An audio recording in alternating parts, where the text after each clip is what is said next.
What's up, everybody? I'm Brandon David, host of Investing in Cannabis. Every once in a while, we're lucky enough to have a legend on this program. We've had a few so far, and today's guest is no different. Ed Rosenthal. He's written and published over 25 books about growing cannabis and the ins and outs, the technicalities of that. Really is thought of the thought leader in that space. His books are the gold standard. They're required reading at Oaksterdam. That's the university that teaches you how to grow cannabis as well as some other business-related things. We'll have Oaksterdam on the show at some point. Anyway, we went to his house last Saturday in the East Bay here in Northern California, and it was a wild ride. Despite my best intentions, he did not want to talk about cannabis. So I hope that today on Thanksgiving, while you're enjoying your turkey, you have an extra big helping of Goofy on the side, because that's exactly what this episode is. It's a lot of fun. It's really, really entertaining, super funny, and I hope you enjoy it. And thanks for watching again, guys. I do this show for you. Happy holidays. What's up, everybody? I'm Brandon David. This is Investing in Cannabis. We have people that come to us now and kind of like ask us questions. They're new patients. They're not quite sure about cannabis. And so we thought we would do an episode with a new patient, someone that's interested in trying cannabis, and that's what we have. We have Ed here today. Hey, Ed, thanks for being with us. Oh, it's a pleasure. So I understand that you have some limited experience with cannabis. Can you tell us about that? Well, I had a headache about a month ago, and so a friend suggested that I try marijuana. And, you know, I had never tried it, even though friends had used it over the years, but I just wasn't interested. And besides, with the job that I had, with the drug testing and everything, I just couldn't do it. But now I decided to try it. And so my friend had what he said was some very good stuff. Yeah. And he got the good shit. Right? He said he had good stuff, and he put it in a pipe, and I smoked a few pipefuls, and then he gave me a candy, and nothing happened. I still had the headache. I took a Xanax and went to sleep, and you know, it was and when I woke up, I didn't have the headache, so that was fine. But you know, I feel really safe here.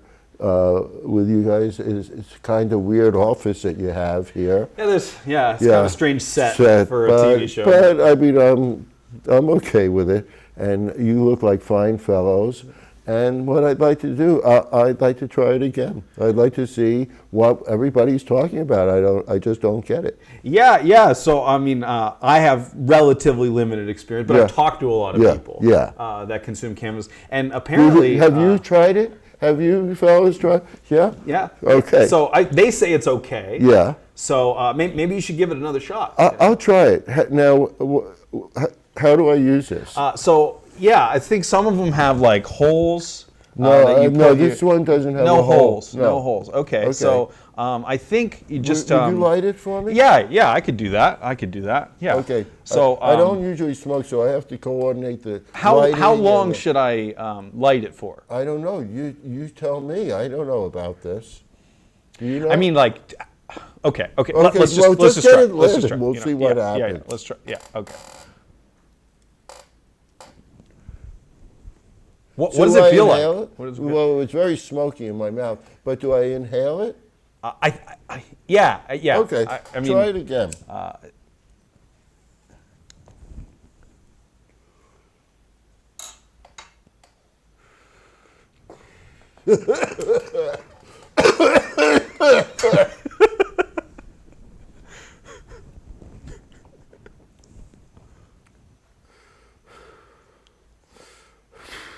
Are you addicted? No, everything's fine. Let's try one more hit. Let's try one more. Yes. Okay, just one more. That's what they call it, a hit. Isn't that what they call it? I don't know. Okay. Yeah, well, let's try again. Let's try again. More.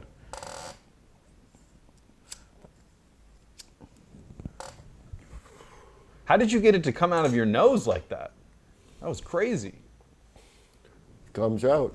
It just comes out. Goes in, comes out. Like something about Clinton or something? Didn't he inhale or something? I think he forgot to. He forgot to inhale. Yeah. Which apparently Wow, is... this is really strange. Are you hallucinating at all? I've heard that this could be, sort of psychotic, no? Well, I mean, you know, your ears are moving.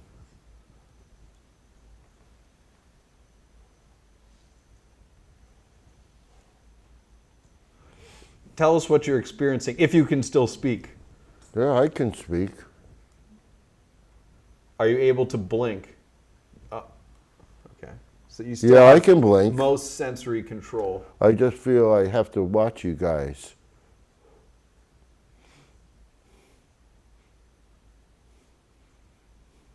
Don't look at me like that.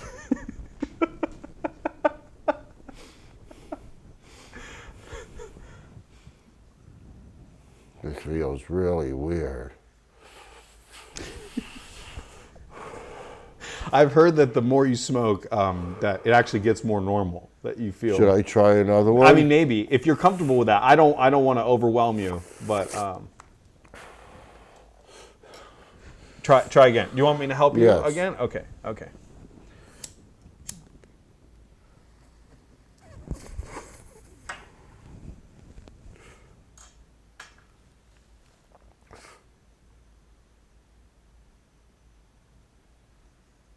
I think you're supposed to exhale too.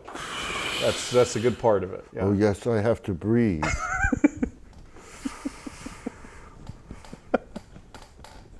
I can't hold character anymore. Ed Rosenthal, ladies and gentlemen, the incredible legend in the flesh. We're lucky enough sometimes on this show to get the legends. There's not many of them, but we've had a couple, and we're lucky enough again today. What are they talking about? Although this is What only is Ed's this? Are you second talking experience English? with cannabis. Speak English.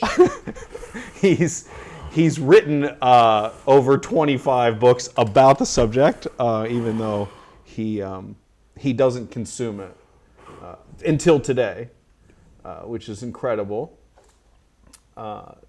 Stay with us here. We're in his I feel very sleepy. amazing office here. It I feel seems to very be sleepy. from a different world. We're in Piedmont. Can't say that I've ever been to Piedmont before, but thanks for being here, Ed. If you can hear me, if you can understand. I can hear you. Oh, that's good.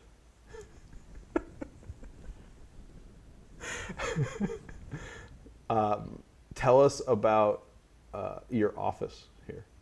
There's so many beautiful, wonderful artifacts.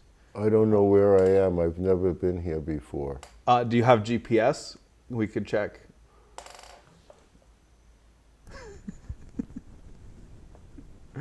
Okay, so Mr. Rosenthal, I understand that you've dodged the draft in the past, and I'm very curious how you feel, how you want to explain to the good people that you're not a patriot, and why you chose to circumvent your duty as a citizen. I did my duty as a citizen by avoiding war. All citizens who are not traitors have a duty not to go to war if your country is not threatened. Nobody's threatening the United States. Come back home. No one is threatening the United States. No. If all the American soldiers came back home and left all of their foreign bases, nobody would threaten the United States. What about domestic concerns? Are there any threats at home? Yeah, the right wing, like McVeigh and those people, they're terrorists. And they haven't been recognized as terrorists, but they are. And there's a good contingent large contingent of them in the Army. Should we have like an organization that certifies people as terrorists? How does one get recognized as a terrorist? Well, the first thing we could look at is PTSD in police and get rid of all of the cops who are should not be carrying guns. So maybe that's number one. Demilitarize the police. Yes. Let's start at home first, and then let's bring. What I have this. Okay, so I have this program that I'll tell you about. Welcome back, Ed. Yeah, I'll tell you about this program. So, the last really great thing that Obama did was his inauguration. Okay. And his inauguration, I don't know if you recall the first inauguration, but I'm pretty sure Jay-Z and Beyonce were there. But it was really cross-cultural. There were folk singers there was hip-hop, there was jazz, it showed the breadth of American culture. And I thought that was pretty good. And so I had this idea that, there are American troops in 130 countries. Did you know that? I didn't know that. Yeah. There are like 200 countries or something, and 130 of them have either American troops or some sort of American military aid. So what I thought is that we should start getting out of all of these countries. And what we would do is get out of these countries one country a week. You could start with the small countries, and so you get training in how to get out, and then just move out. But Ed, what about our geopolitical Let me finish. leverage? So yes, I'm going to get into this. This shows how we can do it. And for every country that we get out of, we have a lottery where the 130 biggest American cities are all put in this lottery, and each week one is drawn out of the lottery, and what happens is that since closing the base is going to be such an economic benefit, in each case, what we're going to do is have a celebration in that city, much like the inauguration. But it will feature, a lot of it will be the talent from the city, and it will have artists, and there'll be new construction for it, and there'll be plays. Like Burning Man. Sort of like it will be a 1 week festival that is all filmed, or a 3-day festival that's all filmed and goes out internationally. And what we're going to have... So once a week we have a 3-day festival in a different country. In a different city. In a different city in the United States, as we close the base in the other country. Oh, but the party's not in that country. They'll party themselves when the American troops leave. Yeah, they'll have a big party. They'll have their own party. Yeah. But my British friends say. But this is our cultural offensive. So what we're going to be doing is showing the best of the United States, not the military. And this will be broadcast all over the world. And it will galvanize the world for 130 weeks. That's like more than 2 years. Or maybe we'll do it every other week. Get it going over a 4-year period where every other week the base gets closed. We could have, there'd be a big thing about how the base is closing, and then there'd be this big celebration. And so in each of these cities, billions of dollars would come into each city over the period of time, which would just spark a cultural renaissance everywhere in the United States. And every state would be affected. And what values, what pieces of society do you help change as a result of this newfound festivity? Well, I have this new program. It's called Make Peace, Not War. And that's what it's about. It's a cultural offensive. So we're trying to be offensive culturally. So what it is to show the breadth of American culture and the best of American culture and celebrate all parts of it. So all ethnicities, all different styles, and respect for people. And that's my cultural offensive. And also, it wouldn't only feature music; it would be there'd be visual arts, plays, literature. And music would be that actually, we would actually solicit music and just a new culture. And what is Cannabis's role in the cultural offensive? I asked you how many books you've written. 25? No, 30? I think in the low 20s. I don't know. In the low 20s. I mean, I haven't written all of them. Some of the books that are here, right? Yeah, I've either edited or just published. Oh, just published. Some of them like Sex Pot. Some of them. Yeah. And I mean, after all this time, is there anything left to write? Well, I'm writing a book about harvesting, okay. and I'm writing two books about varieties. One's called Greatest Hits, a big book of buds, and which I love. I have that you. book, the volume 3. I have it. Yeah. Well, who takes the pictures for that? Because the photography is amazing. Well, the photos of the varieties are submitted by the breeders, but the photos in the articles, I've taken up to now. I've taken a lot of them, but and that's the articles in between the varieties, and then we get other photographers, and more I depend on other photographers. There used to be very few photographers doing this work, and now there are some really great photographers, and I'd rather give people the best photography rather than just having it be mine. It seems that there's still, at least to me, a big opportunity for photography, though, because I order cannabis online pretty frequently, and I'm shocked by some of the very low quality photos that are supposed to appease me to click buy. I wonder why that is. Well, it's hard to photograph pot well. Is it? It is, yes. Okay. It's not easy because unlike a flower like a lily, for instance, or another flower, which has, or these chrysanthemums here, where the petals are solid. Here, can I get one of those, please? Yeah. Yeah. So here the petal is solid, so you can focus on, on the petal and make a some sort of compromise on depth of field.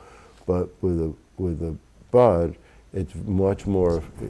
It can, especially when it's growing, it can be a lot more ephemeral. So it's hard to decide how to actually photograph it. Or when to photograph it, right?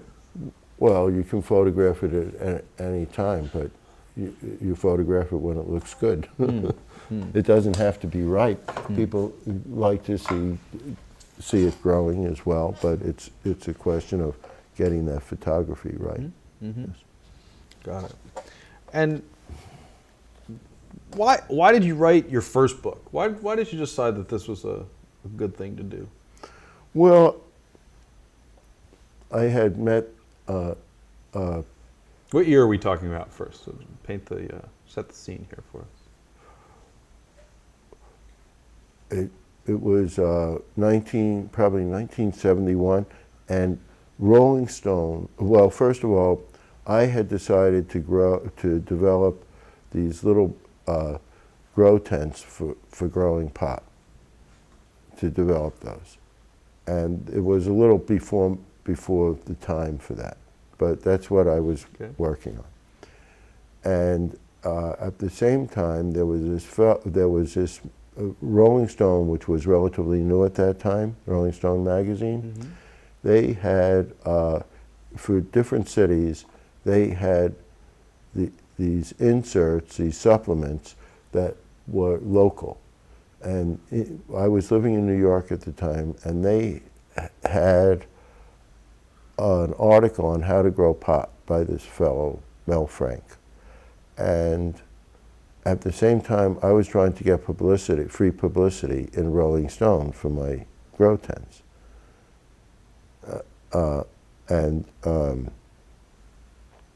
my and so they said, "Would you like to meet this fellow?" And I said, "Yeah."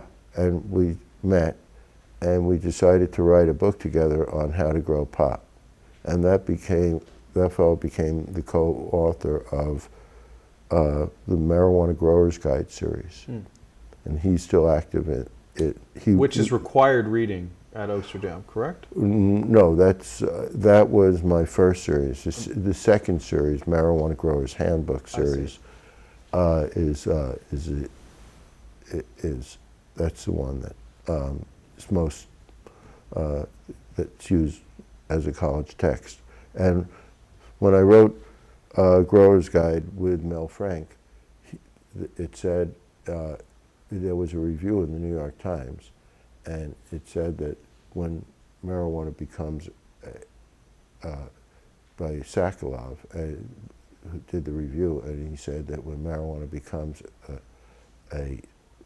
legal, that this will be a textbook for a common weed. And as a matter of fact, Marijuana Growers Handbook, the second series, is a college textbook. Wow. So, Wow, he was right. At He was right. Amsterdam University. Yeah, sure. Right here, I'll show you. Yeah, grab it. It says it. See it right there. It says it right there. Amsterdam University. And when New York Times does a review on you, yeah. Do you know ahead of time, or it's a surprise? Well, it only happened once. I'm fascinated by your own cannabis consumption habits. It's probably my favorite thing to talk to guests about. Oh, I rarely use it when I'm sleeping. Right. Yeah. No. I make won't sure do to that. either I won't do consume that. cannabis on a weekday or a weekend. Yeah, I do. Yeah. Yeah. Same Yeah. regimen for you. Yeah. Yeah. Especially any kind of 24-hour period that ends in a day. Yeah. Tuesday. There's also like different kinds, right? Like there's Of days? Or what? Are we talking about no, days? every day or- is the same for me. Oh. But no, I'm talking about cannabis. Oh, cannabis That's days? the right word, right? Cannabis. Is that one 24-hour period in which you use cannabis? Is it cannabis day? Well, then that's just called the day for me. Anyway. Oh, you just shorten it. I just shortened it. It's assumed. Yeah, The sun is up. yeah. It's a cannabis day. What if you woke up before the sun was up? Would you wait till the sun got up? I don't do that. Oh, well, would you consider that the other day? I do. I Previous day? consider the end or start of a new day by my sleeping pattern. So I don't give a shit about the man The and they've 24-hour told us period, that about stuff. no. Because if I don't sleep for 2 days, Yeah, that's all one fucking day for me. that's one day. Yeah. Yeah. I don't want to drive with you when you don't sleep for 2 days. I don't drive. Oh, okay. Yeah. Do you drive? Yeah. Why? Why do I drive? Yeah. Well, how or why? Would you rather? Because I didn't know there was different ways to drive. I didn't say there was. You said, how do you drive? I want to know both how and why you drive, and where and when. Do you have a little form for me to fill out or something? I don't use paper, No? rolling papers, but I actually So you can't have- write either. My penmanship is I'm devoid Well, I of mean, penmanship. you could email me the form or, Yeah, you know, yeah, I could do text it to me or something. that. I could do that. Yeah. Do you have Snapchat? You know, I do have Snapchat, but Do you? I don't use it. Yeah. I use it when I'm out of the country. Because Because it doesn't cost anything. Snapchat. Yeah, Snapchat's free in the U.S. too. that's right. That's why I use it when I'm out of the country. Because in the country, you know, telephone is free anyway. Oh, yeah, that's true. Yeah. That's true. Like when I'm in another country, I use Facebook Messenger because you can't text, because it's more expensive. That's what you mean. Yeah. Huh. Where's your favorite place in the world besides Piedmont? Favorite place? Well, I like the Himalayas a lot. Huh? Yeah. Okay. And I was really fascinated by China because, like, in 20 years or 30 years, they took a rural agrarian country and made it into a modern middle-class culture. That's fascinating. Yeah. Well, we're trying to do the opposite. How's the food in China? Wow. Well, first of all, it's, I've been to both India and China, and in India, each time that you choose a restaurant, you have to go through, sort of a checklist.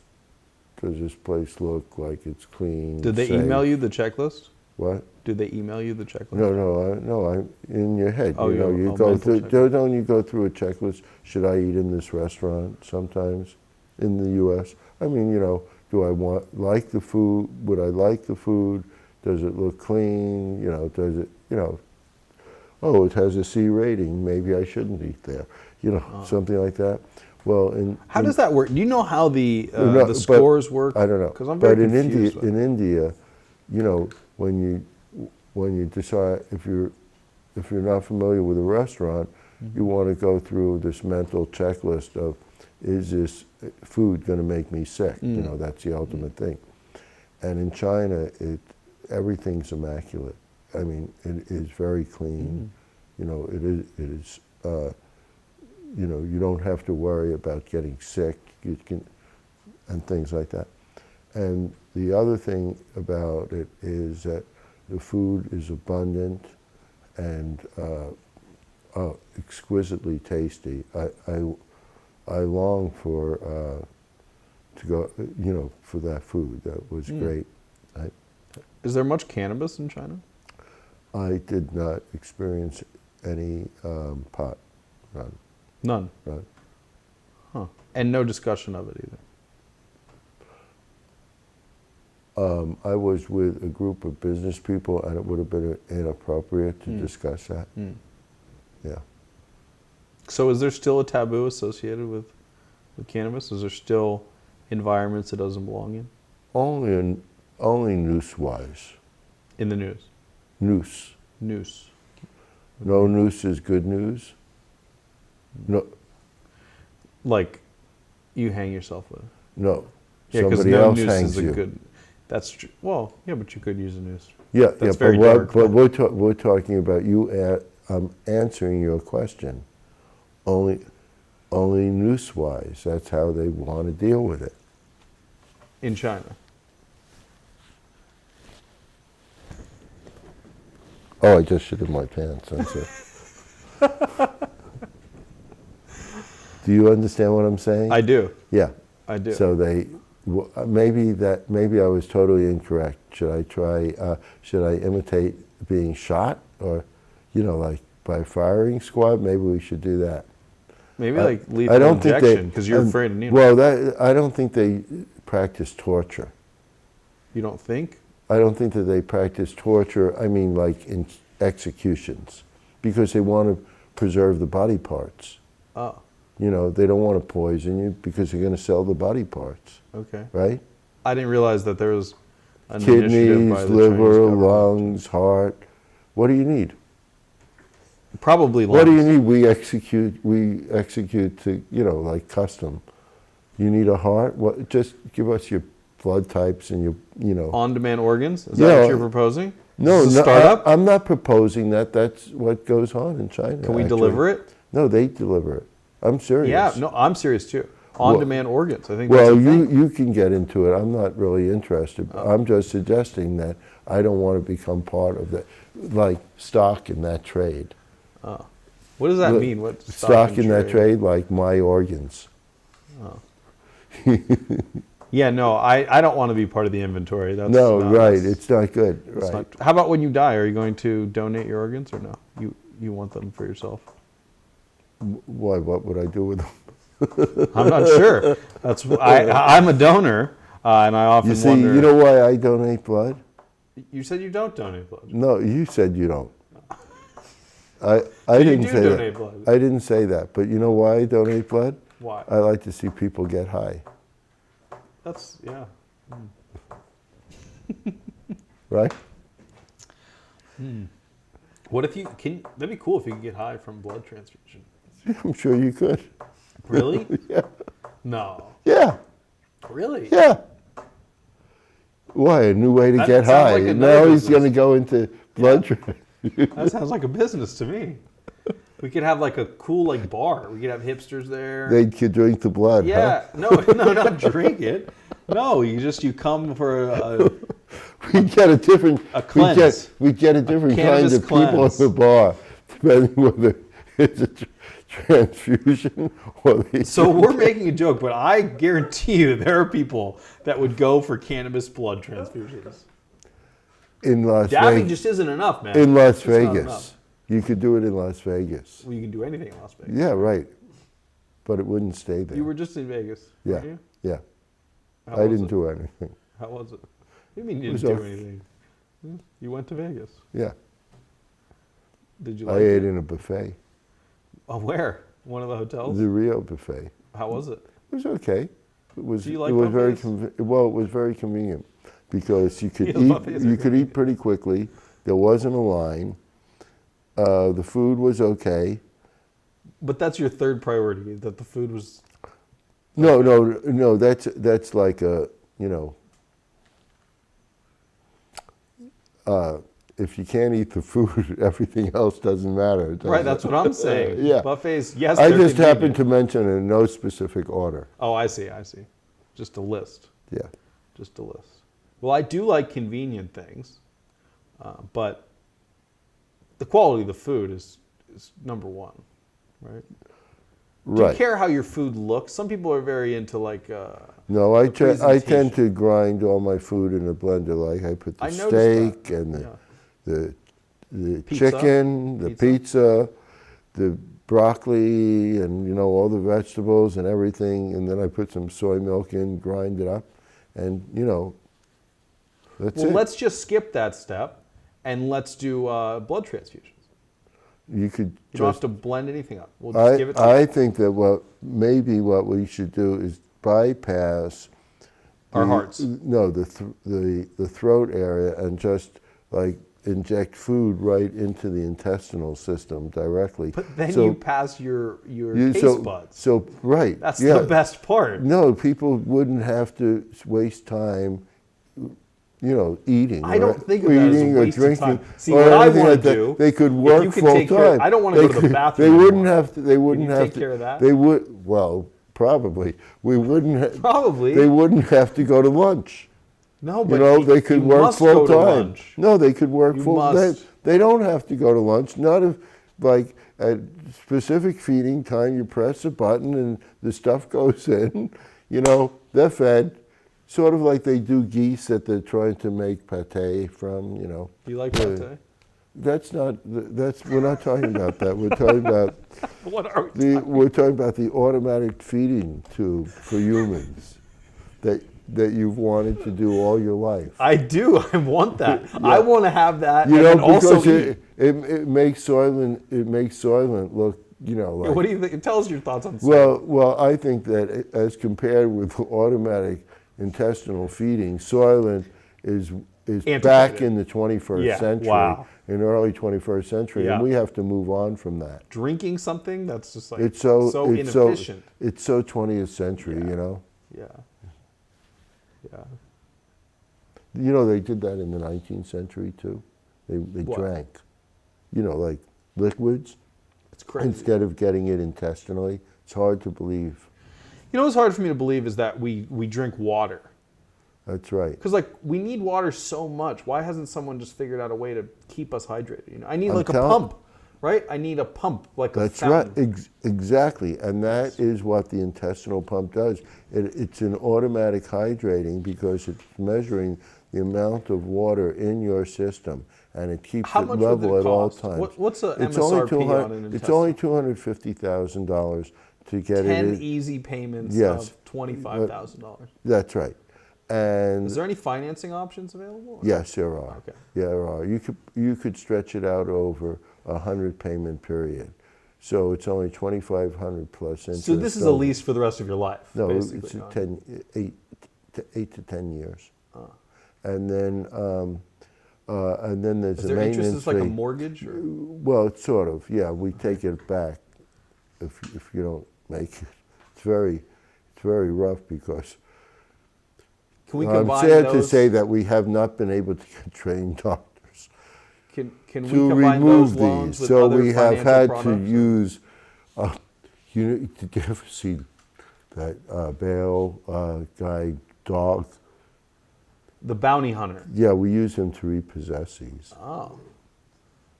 Okay, so he comes to your house and rips the intestinal pump out of you if you're delinquent. No, his your wife. payments. His wife has learned how to She's remove scary. them. She has learned how to. He just holds you down.